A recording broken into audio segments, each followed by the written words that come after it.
रोशनी रोशनी में तो सबको सब कुछ दिखता है, लेकिन ये रोशनी नहीं, दर्शन है।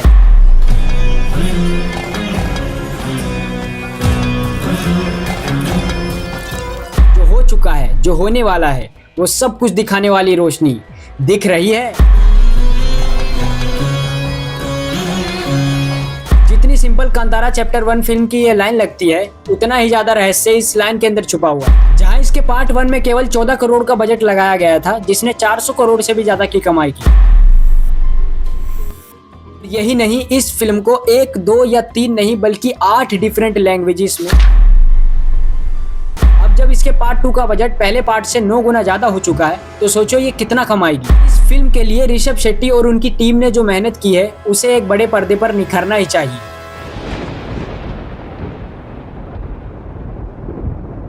हमने कांतारा के पार्ट 1 में ये देखा था कि एक राजा अपनी शांति के लिए जंगल के देवता को अपनी जमीन दे देता है, लेकिन जंगल के देवता उस राजा के सामने एक शर्त रखते हैं कि उसे उसकी जमीन वापस कभी नहीं मिलेगी। लेकिन कई सालों बाद राजा का एक वंशज अपनी पुरानी जमीन वापस लेना चाहता है। तभी इन्हीं लोगों के बीच एक पुलिस अधिकारी उसी जमीन को प्रोटेक्ट करने की कोशिश करता है, क्योंकि वहां लगातार जंगली जानवरों के शिकार और पेड़ों की कटाई से जंगल को नुकसान हो रहा होता है। यहीं पर हमारे बीच एक और कैरेक्टर भी सामने आते हैं, जिनका नाम है शिवा, जो एक कम्बाला के खिलाड़ी भी हैं, लेकिन वे इस फिल्म में गांव वालों के रक्षक के रूप में गांव वालों की परंपरा और उनके देवता को बचाना चाहते हैं। जहां वे इस फिल्म के अंत में अपने कार्य को करने में सफल भी होते हैं, लेकिन वे गांव वालों को बचाने के बाद अचानक जंगल में कहां गायब हो जाते हैं। तो कांतारा चैप्टर 1 में हमें इसी ट्विस्ट पर बेस कहानी देखने को मिलेगी, जहाँ हमें ये दिखाया जाएगा कि शिवा जंगल में क्यों गायब हो गया, पंजुर्ली और गुलिका देव की असली सच्चाई क्या है, और कांतारा के जंगल का रहस्य क्या है। अब ये सब तो आपको पता चलेगा थिएटर में, लेकिन मैं जो आपको आगे बताने वाला हूँ वो शायद ही आपने कहीं सुना होगा।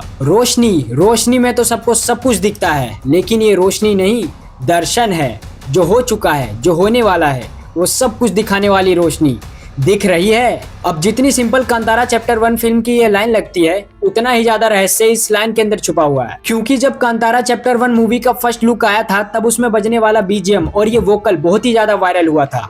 और इस बीजीएम और वोकल के साथ साथ ऋषभ शेट्टी का जो हमें लुक देखने को मिला था, वो भी बहुत ज्यादा इंटरेस्टिंग था, जिसमें वे भगवान शिव के एक बड़े भक्त के रूप में दिख रहे थे।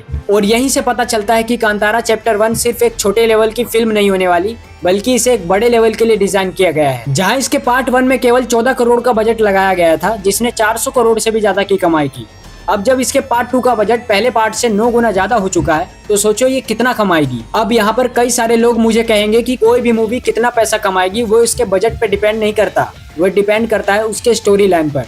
तो दोस्तों, मैं आप लोगों की बात से बिल्कुल एग्री हूँ, लेकिन आप सबसे पहले इस मूवी का ट्रेलर जाके देखिए, तब आपको पता चलेगा कि अपने संस्कृति को एक बड़े लेवल पर कैसे लेके जाया जाता है। क्योंकि इस फिल्म के लिए ऋषभ शेट्टी और उनकी टीम ने जो मेहनत की है, उसे एक बड़े पर्दे पर निखारना ही चाहिए। जहां इसके एक वॉर सीक्वेंस को नेशनल और इंटरनेशनल स्पेशलिस्ट के साथ 500 से भी ज्यादा स्किल्ड फाइटर्स और 3000 लोगों ने 25 एकड़ के एक बड़े कस्बे में 45 से 50 दिनों के ड्यूरेशन में अपनी जी तोड़ मेहनत करके बनाया है। और यही नहीं, इस फिल्म को 1, 2 या 3 नहीं बल्कि 8 डिफरेंट लैंग्वेजेस में 30 देशों में एक साथ एक बड़े स्केल पर रिलीज किया जाएगा। अब जितना ज्यादा इस फिल्म के मेकर्स ने अपनी जी जान लगाकर इस फिल्म के लिए मेहनत की है, उतना ही ज्यादा इन्हें इस फिल्म को बनाते वक्त परेशानियां भी हुई हैं।